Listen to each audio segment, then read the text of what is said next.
You are tuned in to a Fireside chat with Zany Mystic. Join us now on another exciting metaphysical journey. Relax, tune in, drop out, and take a seat by the fire as we explore new realms and possibilities.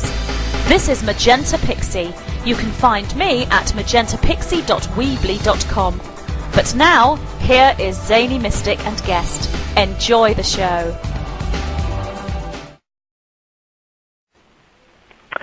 Greetings, and welcome to a Fireside Chat with Zany Mystic. I'm your host, Lance White.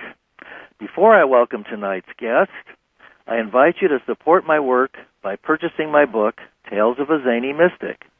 It's available in paperback or on Kindle at Amazon Books. Tonight, my guest is P.M.H. ATWATER.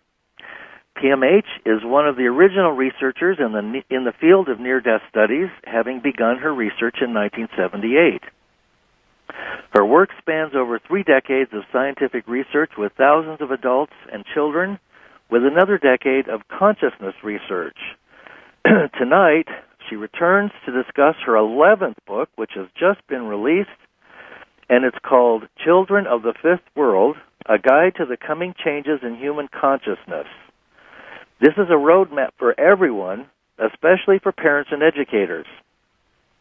So let's welcome P.M.H. to the show now. Hi, P.M.H., how are you? Well, I'm fine, Lance. Well, I loved your last book, and we talked about that in the last show that we did, the last 2 shows. This one is really, it really expands the horizons way out there, and it also is a rather disturbing because it has an edge to it about the possibilities that we face, and I thought it would be interesting to start out by finding out what prompted you to put a pen to this latest book. It was my near-death research, specifically with children. I kept noticing that children born the usual way, anywhere and everywhere, as today, and even the last few years, last few decades, seem to match or nearly match children who'd undergone a near-death experience. Mm-hmm. And the characteristics, the traits, and I looked at that and I thought, oh my goodness, what's really going on here? How do I explain this? Mm-hmm. And that's when I dug in and did a lot of work about all this stuff about, evolution, genetics, the new children, all these labels about indigo and crystal and starseed and all this other stuff, to see if I could make any sense out of it. And not only did I make sense out of it, not only were there patterns, and incredible patterns, there were really a lot of information about what's really going on and what seems to be in the future. So I, wrote the book, Children of the Fifth World. It's not just a normal book, Lance. It's a primer. And I'd originally called it that, but my publisher didn't think people today would know what a primer is, so they changed that to a guide. Right. A primer is where you get all your basic information. That's your foundational information is in a primer, like your primer for learning how to read. All your basic foundational information for learning how to read is in that primer. Or your primer for numbers. Again, all your basic foundational information is in that book. So this being a book about evolution and genetics, I wanted a primer. So that's what it is. So all your basic foundational information is there on any subject concerning evolution, genetics, and the new kids and where we're headed. Well, I love the way it begins too. You establish very quickly the 7 root races and the esoteric teachings of soul evolution, and it begins in chapter 4. You affirm that yes, we have a soul, which is one of the biggest hurdles that people have. It seems to coming to this information is the idea that we might continue on after death, and that we might actually have started out prior to birth. So this, in the beginning chapter, it's you bring up some of the information that Edgar Cayce brought through, and go into the different root races. And we're apparently, according to your research, there are 7 root races, and we are at the 5th. Is that correct? Well, as near as I can tell, according to all of the different prophecies, all of the different traditions, even if you go back long before the 1800s and you get into the older esoteric traditions, they were not called root races then. And for the benefit of the listening audience, root is R-O-O-T, like the roots of a plant. So a root race is your basic genetic gene pool, your basic gene pool. And so, supposedly we're supposed to have like 7 large, specific, very targeted types of gene pools or evolutionary models or phases we go through as human beings. And it doesn't seem to matter what tradition you study. They all talk about 7 of them. Of course, 7 is considered a sacred number, so, who's to say for sure if they're really 7? But if you go back in time and you take a look at the various evolutions of the human family on the earth plane, it fits this old esoteric model. So I'm sticking with it. I'm sticking with those old models because they're working. And, I don't know if there's going to be more than 7, but right. At least so far they're working out. Right.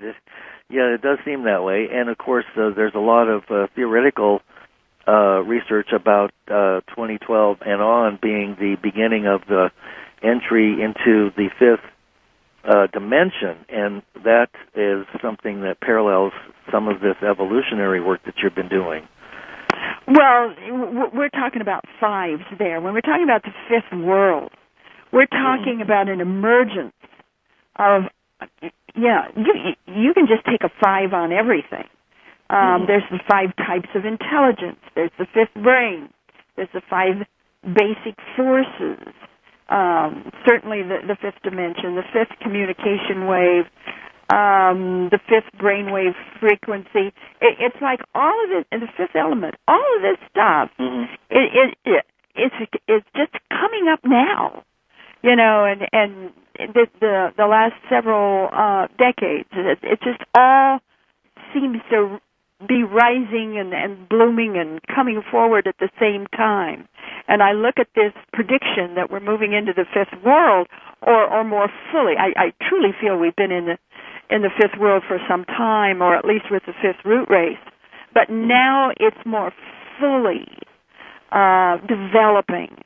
And when we look at those 5s, all coming at the time that the 5th root race is here, the 5th world is spreading, it's just like, well, I don't know about you, but for me it's like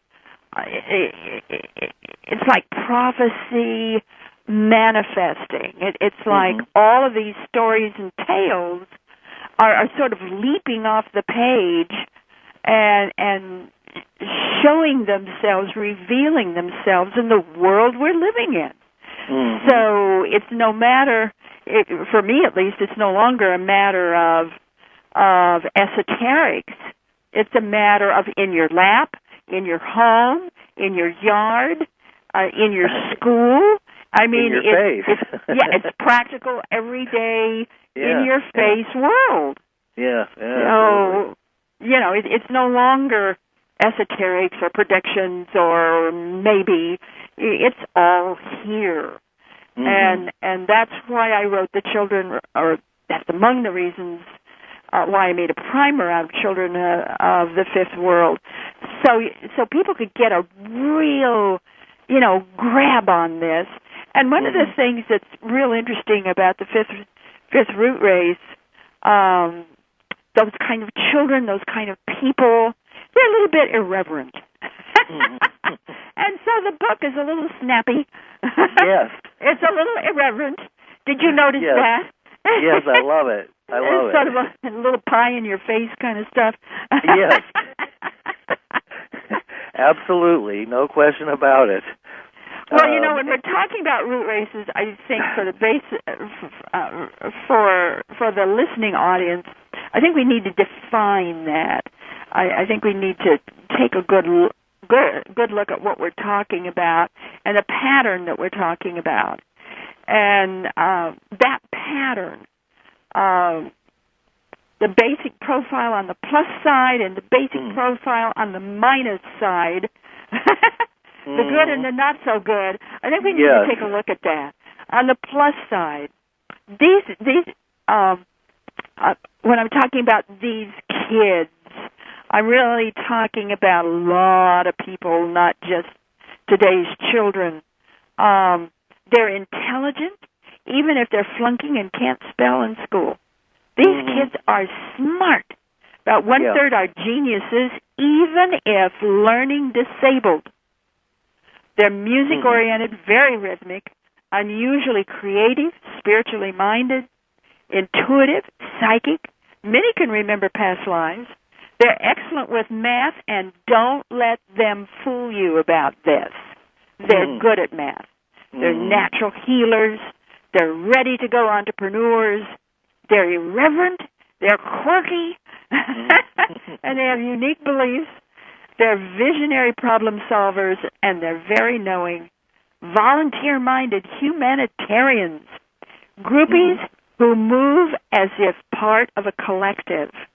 They often attend night school instead of just sleeping, and that is in addition to dreaming. They abstract at very young ages. They're spatial learners. It's a fusion of sexes and gender mixing. They are multi-sensory kids who are multi-channelers and live in a multiverse. So, these kids don't fit in the usual kind of boxes we like to put people into. They just don't fit. Now, if we want to look at the minus side, the problem side, or the challenging side with our new breed, they're impulsive and impatient. They're the quick-click kids. They feel entitled, overconfident. They're the ultimate consumers. Underlying anger. They have a very little tolerance for lies or manipulation. They prefer the astral and synthetic worlds. They're highly sensitive to drugs, snack foods, and metals. Highly sensitive to toxic, incoherent, electronic energy. They do not assimilate nutrition well. They have no concept of authority. They need mentors, not bosses. They appear wiser than they are. Self-deception is a real issue. Sensitive to trickster energy, possession, attachments. They do not understand the effort needed to process or refine or earn a degree. Things, for instance, like are copyrighted or trademarked. They don't understand that kind of stuff. They expect things to come to them.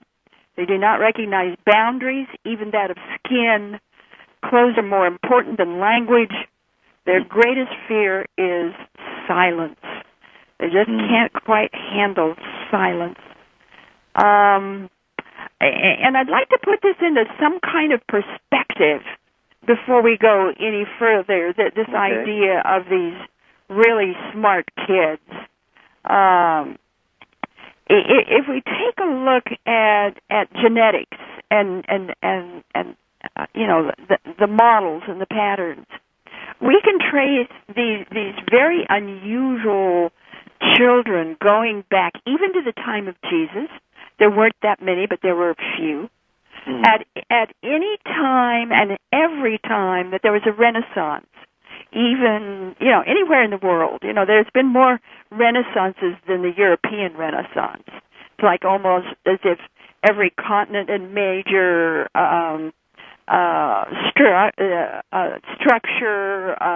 civilization structure throughout history has gone through a Renaissance. And every time that happens, that there's that sudden bloom or lift in society, it's always peopled by and pushed by this pattern, this same model of individual, what is often called the fifth root race. It's that same pattern. And they begin to come in even more in the 1800s, and especially by 1840, about the 1840 on, but even in the 1800s. So when we're looking back at the Transcendentalists, the New Thought movement, those were all fifth root race types. So we're not just talking about children here. We could be talking about your great-great-grandfather. This idea of these unusual thinkers, very creative, very knowing, very independent. This goes back a long time. And they begin to kind of fade out in about the 1920s. We didn't really see that many more of them until maybe about the 1960s, 1970s. They began to come in again, and by 1982, and I'm going to stick with 82. You could say the 1980s, but I'm going to stick with 82 specifically. That's when the floodgates opened. And for the most part, all the children on this planet are now in that template, that type of human being. Just look around you. Genetics is happening. The big lift is happening. That evolutionary jump, that quantum leap that has been predicted for a long time now. It's happening. This is it. Those floodgates opened, and for the most part, those are the kids that are coming in globally, all over the world. It's that fifth root race. And, some people say that we're moving into a time of 12 chakras in the body, right. Lightweight body. Of course, look around at all the people that are heavy, and you kind of shake your head. What do you mean about lightweight body? But that's what's predicted. More spiritual essence, the blending of male and female. And by the way, hermaphrodites are on the rise. We're getting more and more children being born at, 1 in every 100 births in Germany have both genitalia. So their hermaphrodites are certainly on the rise in the United States. It's 1 out of every 1,000. So they're coming in. I think you mentioned, too, that in nature the sexes are able to change, that fish can go from one sex to the other. Well, we're starting to see that in nature. And, what's really, one of these hang on to your hats kind of thing. And this is just pure science. If you're just tracing, how do you pronounce it? Mitochondria? Did I pronounce that right? Mitochondria, yes. Yeah.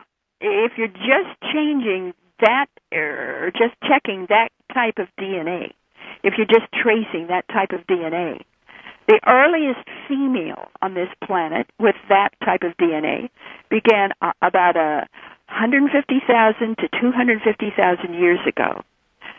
But the earliest male began about 60,000 to 100,000 years ago.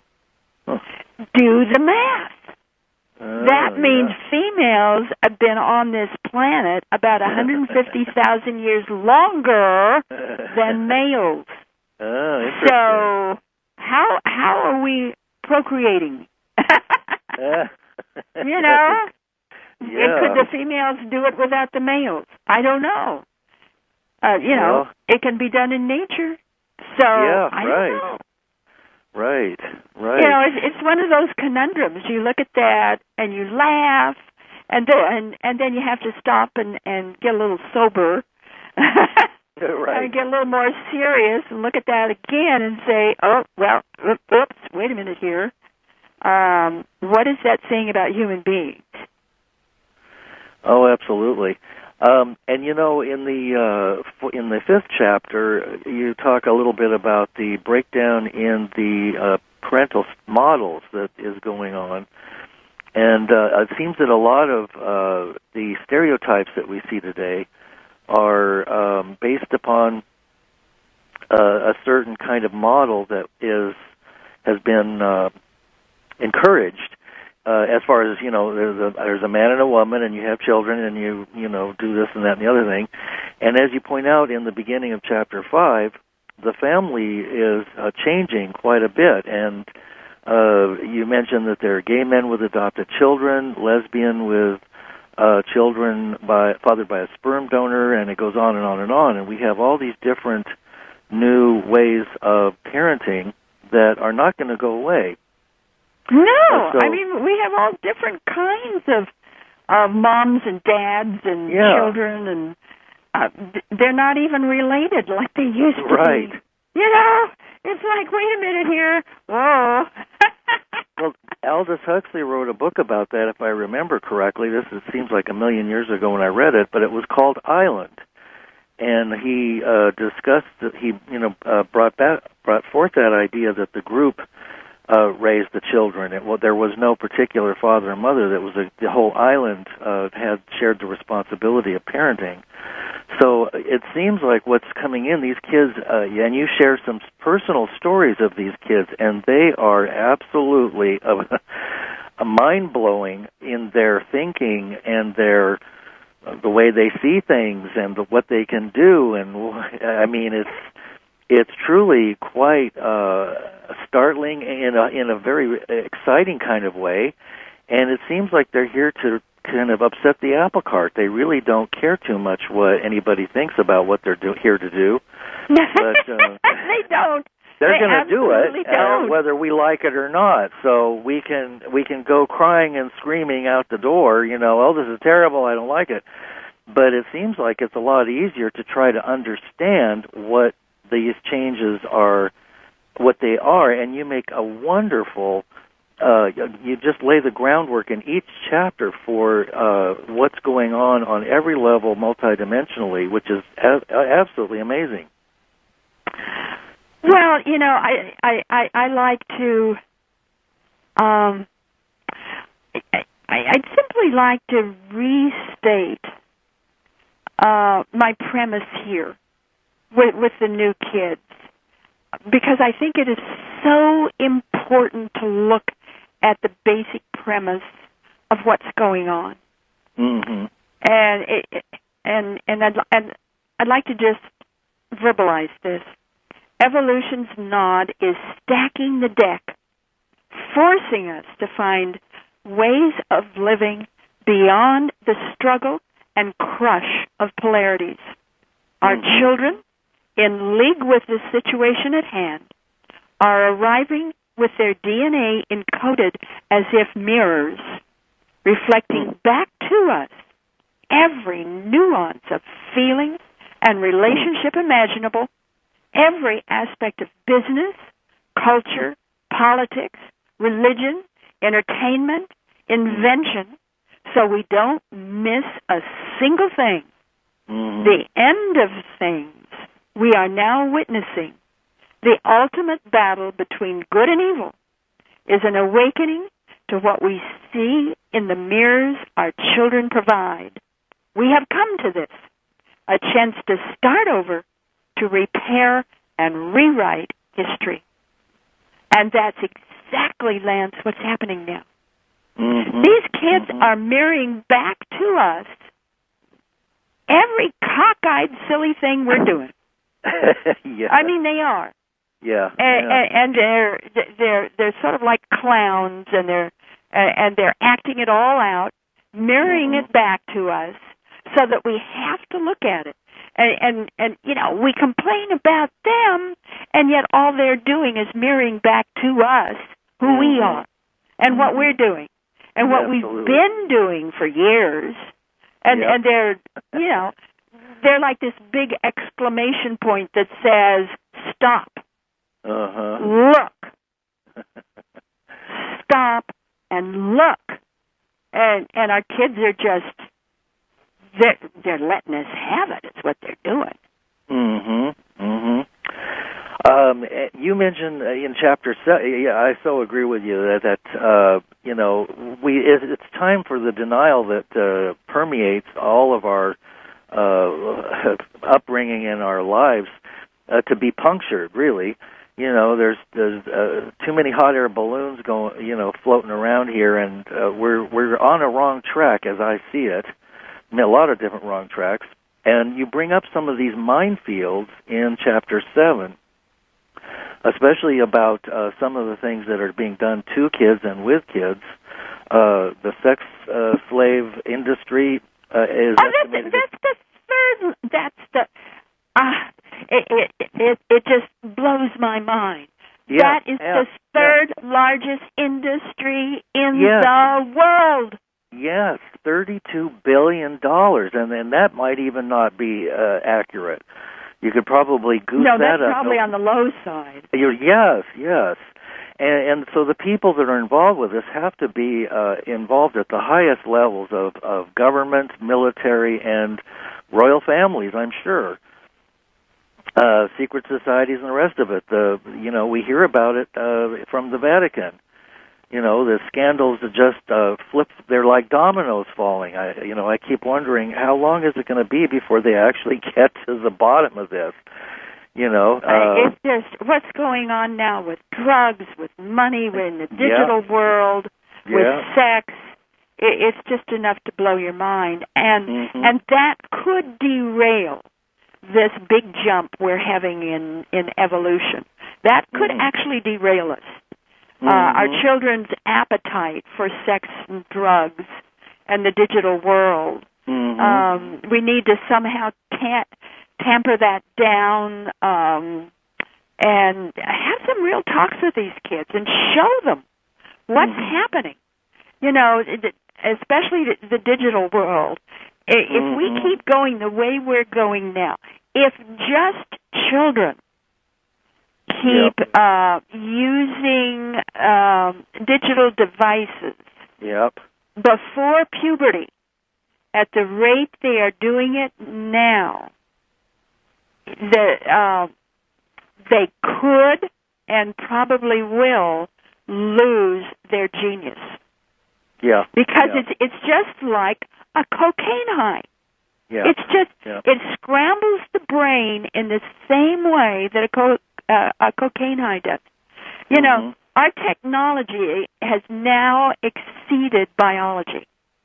Our biology can't keep up with our technological world, and we're just tromping right along and galloping right along and just loving it. Boy, everything is instantaneous. This is absolutely great. We love it. We want more, more, more. We want it smaller and better and more slender, and we want to be able to do more with less. And we think this is absolutely great. And until we start taking a look at our health and our relationships and our ability to get along with each other, our ability to even feel good about ourselves. And we begin to realize, whoops, this is going beyond our bodies and our brains' ability to keep up and to be able to handle it. Absolutely. I was surprised to read in the chapter titled Quicksand about even children's cartoons and family fare average around 16 startles per half hour of viewing time. Now, you mentioned that there's a startle is something that is designed to, get your attention. Well, that's what keeps you awake. The brain kind of goes to sleep. Sleep, right. Yeah, or dozes off in about 3 to 4 minutes or so. So our wonderful television people, scriptwriters and stuff, they will plan in and put in what is called a startle, something to wake you up. Yeah. So it's loud or it's violent or somehow, it startles you. Yeah, yeah. But every time they do that, that increases cortisone in the body. Yep. And the next thing you know, you're in trouble, and especially with kids. Mm-hmm. And it has all kinds of side effects, especially the worst one that I pick out is the decrease of empathy and the conditioning that occurs towards violence. And as you point out, 70% of those who watch entertainment prefer violence, and that is a really huge media tool right now. Doesn't that just floor you? And those are facts and figures. I didn't make that up. Yeah, no. I know. That's just strictly stats or your statistics. Yeah. If we really are honest and really look at our preferences, our movies, our television shows, what is it that we prefer? 70% of us prefer violence. Yeah. Well, look at our presidential election that just concluded finally. Most of the ads that were everywhere were mean. They were attack ads. Yeah. And that's what supposedly gets people's attention. So it's all going on the same premise. We want something that will startle us. We want something that gets the juices flowing. And what seems to get the juices flowing is fear or anger. So, upset the people and you got them in the palm of your hand. In the palm of your hand, absolutely. And another thing that occurs as a side effect to that is that it reduces the ability for creative thought and imagination, which is your next chapter. The front door to spirit are the imaginal worlds. Yeah. And notice that it's not imagination. Yeah. It's the imaginal world. There really is another order. Yeah. And the imaginal worlds are real. Yes. Imagination is something you make up. Yes. But the imaginal worlds are real. And it's almost as if there's another order, a hidden order. Some people call it, a corollary development to the human order. Some people say, well, it's the elder race, it's the old ones, it's the elfin clans, it's the varied angels. But it's even far more than that. There's this imaginal realm that exists. That's what J.R.R. Tolkien wrote about in The Lord of the Rings and The Hobbit. And if you ever read his letters, and I did, there's a book published on his letters that gives many of his letters and talks about him as a person.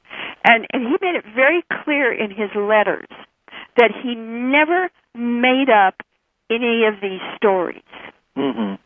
Rather, he visited those worlds and those areas as a reporter.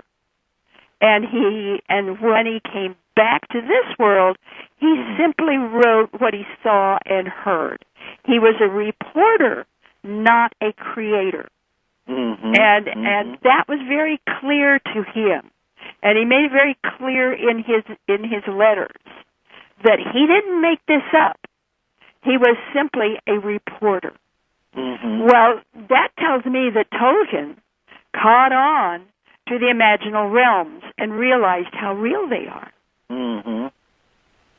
Mm-hmm. And the kids know that, especially at night school. when they're not really dreaming. We think that, these lovey, huggy bear little kids are in bed and, they're having all these dreams. Well, a lot of them are attending night school. And these night schools, as near as I can tell from the kids, are real schools with real teachers and real students. And they go to school, all kinds of different students, and they learn, they're taught, they get assignments that they need to work on in the daytime. Let me give you a little example of this that sort of blew my mind. I was in a shopping center, and I was walking, down one of these long halls, and there was a mother and her little boy sort of next to me, close by. And way down at the opposite end of the hall was a mom and dad and their little boy. And they were sort of walking toward us as we were walking toward them, but they were way down. And a little boy down there, way down the hall, yells the name of the little boy next to me. He then yelled the name of the other boy, and they ran to each other like long-lost buddies. Wow. And they started talking about night school and the classes that they had and the assignment that they were given. And they were comparing notes as if they had known each other all their lives. Well, of course, the parents were just shocked as I was. The mother next to me was local. But Mom and Dad and the other boy were tourists. They were just passing through. Wow. There's no way these two boys could have known each other's name. Right. And there is no way they could have compared notes about a school they were both attending at night, much less compare their assignments for the day. Yeah, right. And I just stood there and I thought, oh my word, we're not talking about dreams here. We're not talking about imagination here. This is something else. Yeah, amazing stuff. One of the things that you explore too in later chapter, and many people have talked about, is the extraterrestrial possibility, and you do delve into that a little bit. But what you're saying transcends any particular type of. You can't label it. In other words, what's going on is so far beyond our ability to tap into unless we go there ourselves. We can't walk this road saying, well, you're from Sirius, or, the Galactic Command, or you're obviously a reptilian, or you come, you're one of the higher beings from Sirius, and, all this stuff that we hear. It really isn't quite like that. Yeah. And if you take a look at what the children are saying, and especially children who've had near-death experiences, if you take a look at what they're saying, it's quite a different take. And a lot of these children know for certain that they were once an asteroid, or they were once a standing wave, or they were once a bit or a piece of the universe, and that they came to this world because this world was sending out SOSs, like planet Earth. Mother Earth was sending out little distress signals saying, there's a lot of changes going on around here. I really need some help. Yoo-hoo! Everybody come aboard, SOS, I need some help. And so we've got all these beings coming that maybe never, ever were in human form before. Maybe this is their first time. And it's just a whole different way of looking at it. And this idea of ships and, grabbing kids and this guy, it's not quite what we think. So I just began to open that door I intend to write a book about it one of these days, but not now. I'm not ready yet. But I wanted to at least open that door to another way of considering the subject. Oh, yes, absolutely. And one of my favorite guests and friends is living in Sacramento. Her name is Amelia Benz, and she has come in without any prior incarnations, and that was one of the things that startled me about her story, was that she was aware of it, and that was, that opened my eyes to all these kids that are coming in who they're have different. not had. Yeah. I give a really good documented story of that in my book, The New Children and Near-Death Experiences. Mm-hmm. And I talk about this boy from South America. And it's absolutely stunning.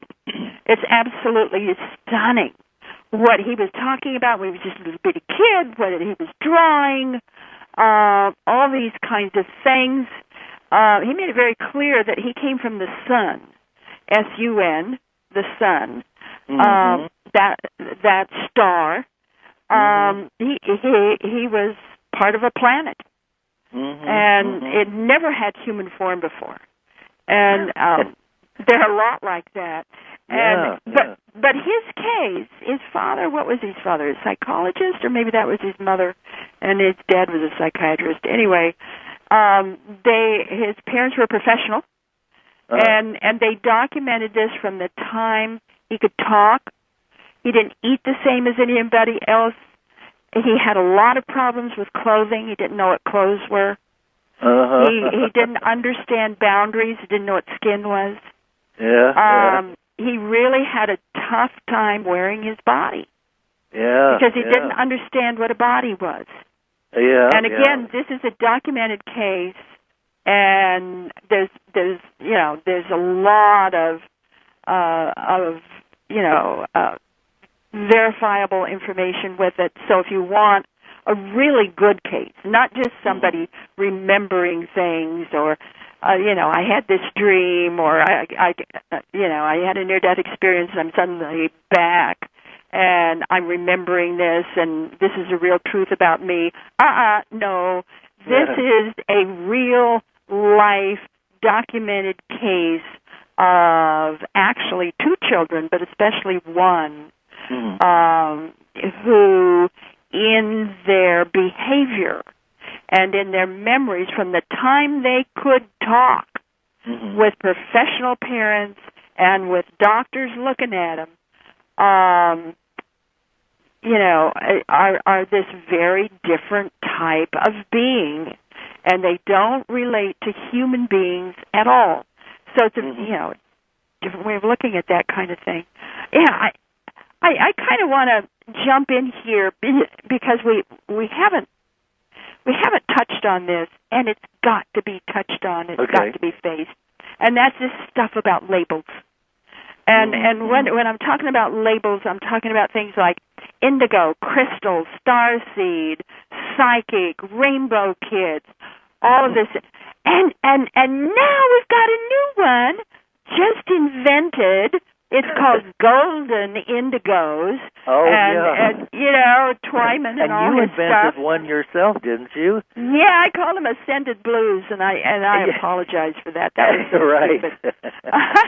But to explain why older people fit this pattern, of course they fit this pattern. They've been coming in since the 1800s. Right. Why wouldn't they fit this pattern? Please take everybody, everywhere, take all these labels and toss them, every one of them, including this newbie that there's going to be a film about called Golden Indigos. Toss that one too. Get rid of them all. Then take the characteristics all of these labels supposedly define, bunch them together, and you have the pattern of the fifth root race. You have the pattern of the fifth root race. And let me tell you something. When the tide comes in, all boats rise. It's affecting everybody on this planet. There's nobody it is not affecting. And this idea that it's just according to their aura, and if they have an indigo aura, you know, they are indigos, phony baloney. Right. When the tide comes in, all boats rise. And just because somebody might have an indigo aura does not make them saints. An indigo aura is also the color of someone who is very violent.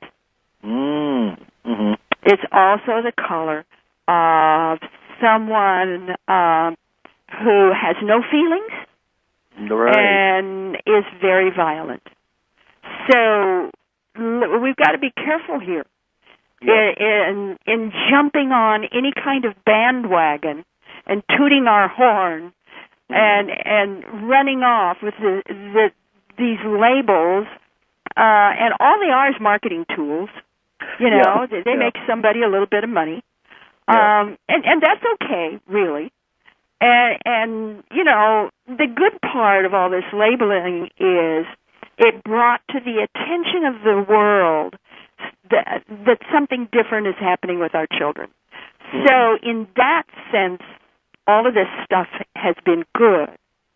But, you know, we need to move beyond that now, take a real look at what's really happening, and be honest about what's really happening. You know, it's happening right under our noses. Our whole world is changing. Well, it seems like it almost has to happen under our noses because there's so much of the old paradigms that are trying to control things and direct things in a certain way that is not really effective. It's stifling, and it keeps us from expressing our creativity and freedom. Well, remember that the new kids are coming in as if mirrors. So they're mirroring back to us all of our mistakes. That's right. And they're saying, you know, take a look at this. Among them, look at the societies on planet Earth, huge societies of people where there is no tradition for a debate. None. Whatever your position is, if it's different from everybody else, then they try to put you down or destroy you or imprison you or run you out because there's no tradition for debate. One of those countries is China. Have no tradition at all for debating or discussing things, none whatsoever. A lot of your Muslim countries, no, they don't know what politics is. They don't know what debating is or discussing things or having a real choice. They don't understand what that is. So our children are here to mirror that and say, take a look at this. It's one of the reasons why I'm so taken by the sacrifice of Malala. You know, that wonderful Pakistani little girl who has mirrored back to especially those parts of Islam that are terrorist, you know, Al-Qaeda and all the rest of them. And she's showing the whole world how insane and barbaric this is. This has nothing to do with Islam. Islam is a beautiful religion.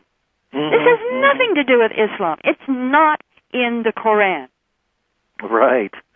You know, these are corruptions by clerics of a very beautiful religion. Yes. Yeah. Absolutely. And we've got this young girl, Malala, who's been shot just because she wanted to go to school. You know, so our new kids, she's one of the new kids. Our new kids are stepping forward, and they're saying, no, stop, look at this.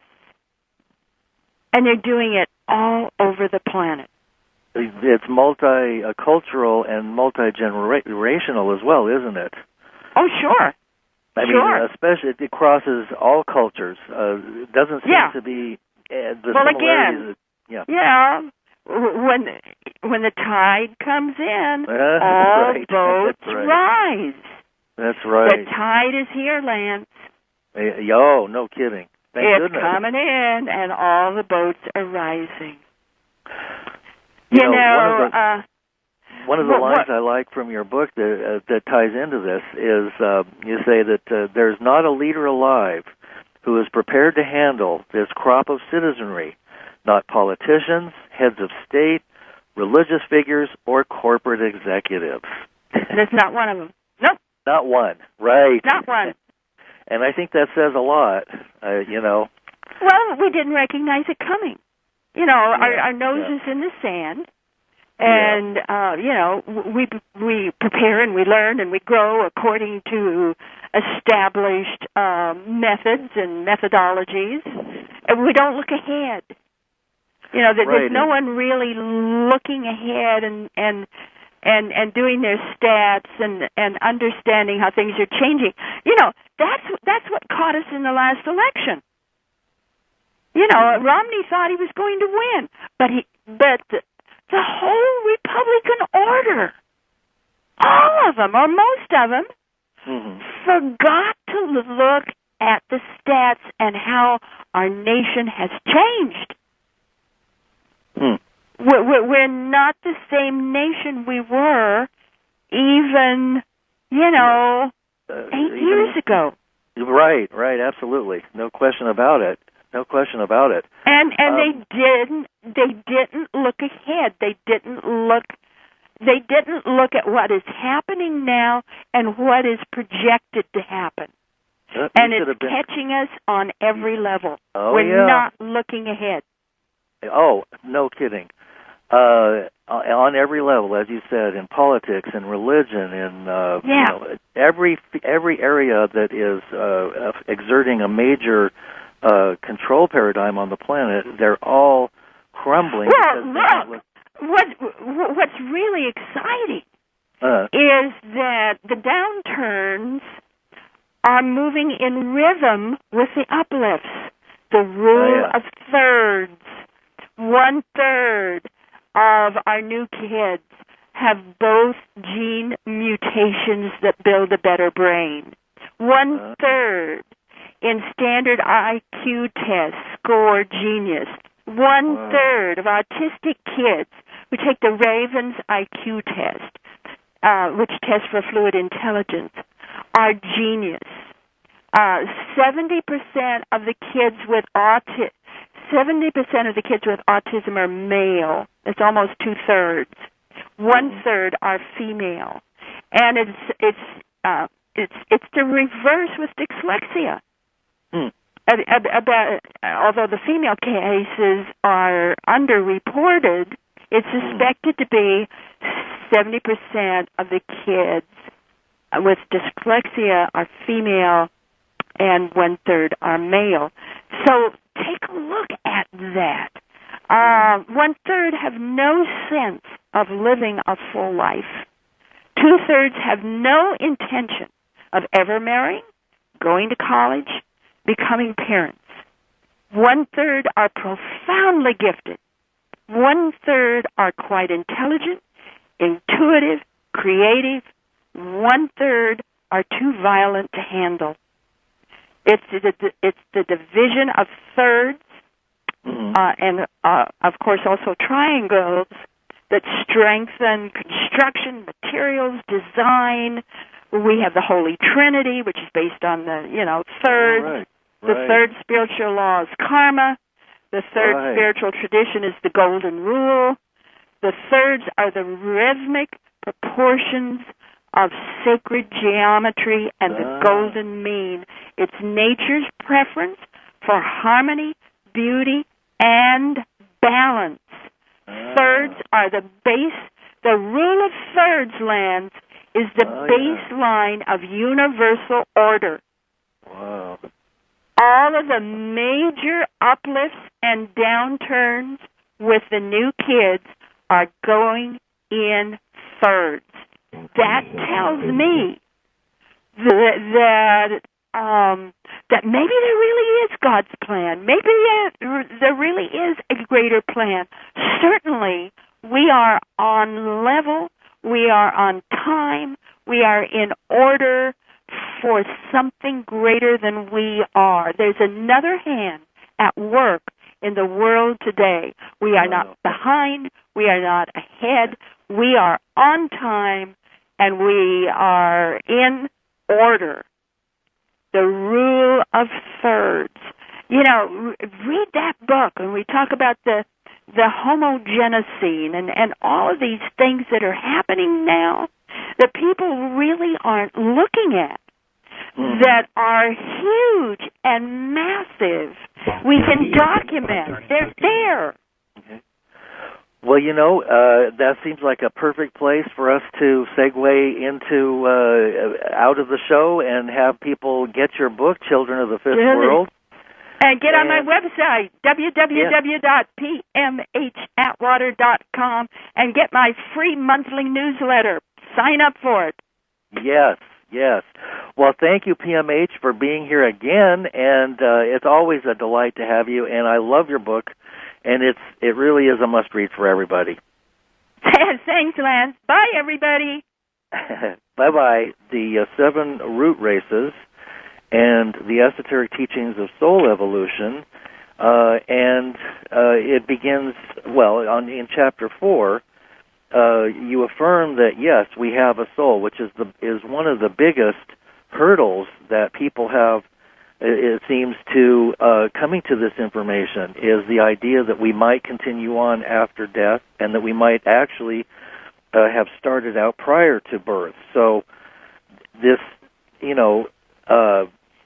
in the beginning chapter, it's you bring up some of the information that Edgar Casey brought through and go into the different root races, and we're apparently, according to your research, there are 7 root races, and we are at the 5th. Is that correct? Well, as near as I can tell, according to all of the different prophecies, all of the different traditions, even if you go back long before the 1800s and you get into the older esoteric traditions, they were not called root races then. And for the benefit of the listening audience, root is R-O-O-T, like the roots of a plant. So a root race is your basic genetic gene pool, your basic gene pool. And so, supposedly we're supposed to have like 7 large, specific. You are tuned in to a fireside chat with Zany Mystic. Join us now on another exciting metaphysical journey. Relax, tune in, drop out, and take a seat by the fire as we explore new realms and possibilities. This is Magenta Pixie. You can find me at magentapixie.weebly.com. But now, here is Zany Mystic and guest. Enjoy the show. Greetings, and welcome to a Fireside Chat with Zany Mystic. I'm your host, Lance White. Before I welcome tonight's guest, I invite you to support my work by purchasing my book, Tales of a Zany Mystic. It's available in paperback or on Kindle at Amazon Books. Tonight, my guest is P.M.H. Atwater. P.M.H. is one of the original researchers in the field of near-death studies, having begun her research in 1978. Her work spans over 3 decades of scientific research with thousands of adults and children, with another decade of consciousness research.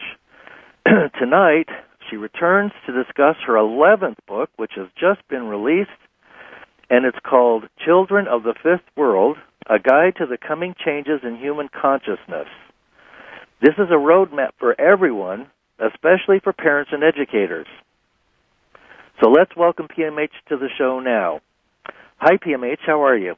Well, I'm fine, Lance. This other stuff. Mm-hmm. To see if I could make any sense out of it. And not only did I make sense out of it, not only were there patterns, and incredible patterns, there were really a lot of information about what's really going on and what seems to be in the future. So I, wrote the book, Children of the Fifth World. It's not just a normal book, Lance. It's a primer, and I'd originally called it that, but my publisher didn't think people today would know what a primer is, so they changed that to a guide. Right. A primer is where you get all your basic information. That's your foundational information. Is in a primer, like your primer for learning how to read. All your basic foundational information for learning how to read is in that primer. Or your primer for numbers. Again, all your basic foundational information is in that book. So this being a book about evolution and genetics, I wanted a primer. So that's what it is. So all your basic foundational information is there on any subject concerning evolution, genetics, and the new kids and where we're headed. Well, I love the way it begins too. You establish very quickly very targeted types of gene pools or evolutionary models or phases we go through as human beings. And it doesn't seem to matter what tradition you study. They all talk about 7 of them. Of course, 7 is considered a sacred number, so, who's to say for sure if they're really 7? But if you go back in time and you take a look at the various evolutions of the human family on the Earth plane, it fits this old esoteric model. So I'm sticking with it. I'm sticking with those old models because they're working. And, I don't know if there's going to be more than 7, but at least so far they're working out. Right. Yeah, it does seem that way. And, of course, there's a lot of theoretical research about 2012 and on being the beginning of the entry into the 5th dimension, and that is something that parallels some of this evolutionary work that you've been doing. Well, we're talking about 5s there. When we're talking about the 5th world, we're talking about an emergence of, you can just take a 5 on everything. There's the 5 types of intelligence. There's the 5th brain. There's the 5 basic forces. Certainly the 5th dimension, the 5th communication. Well, I loved your last book, and we talked about that in the last show that we did, the last 2 shows. This one is really, it really expands the horizons way out there, and it also is rather disturbing because I kind of, it has an edge to it about the possibilities that we face, and I thought it would be interesting to start out by finding out what prompted you to put a pen to this latest book. It was my near-death research, specifically with children. I kept noticing that children born the usual way anywhere and everywhere as today, and even the last few years, last few decades, seem to match or nearly match children who'd undergone a near-death experience. And the characteristics, the traits, and I looked at that and I thought, oh my goodness, what's really going on here? How do I explain this? And that's when I dug in and did a lot of work about all this stuff about evolution, genetics, the new children, all these labels about indigo and crystal and starseed and all this